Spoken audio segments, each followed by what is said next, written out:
Tuluyan mataas ang tensyon dito sa Baguio pagkatapos ma-ambush at ma-hostage ang isang bus at ilang pang mga sasakyan na galing Maynila na papunta sana sa isang convention. Patuloy naman ang negosasyon habang Muntik talaga. Sino kaya yung mga nang-hostage na yun? Nadami pa pati sila Bani, oh.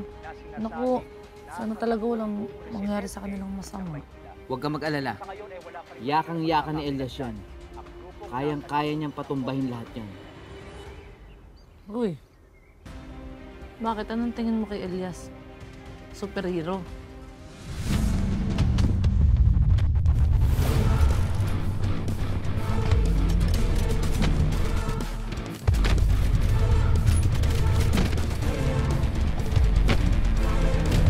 Teka,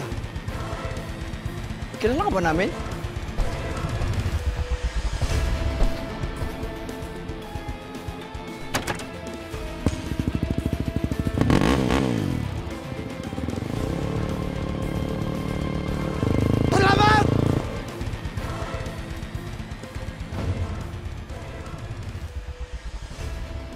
Ikaw?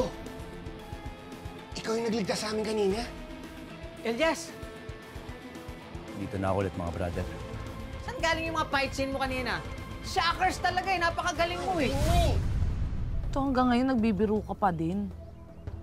Nasa peligro na nga yung mga kaibigan natin, oh. Alam mo, kahit nadamay dyan sila Kapitana at si Lorna, ayoko rin naman mangyari masama sa kanila. Hindi naman ako ganun kasamang tao.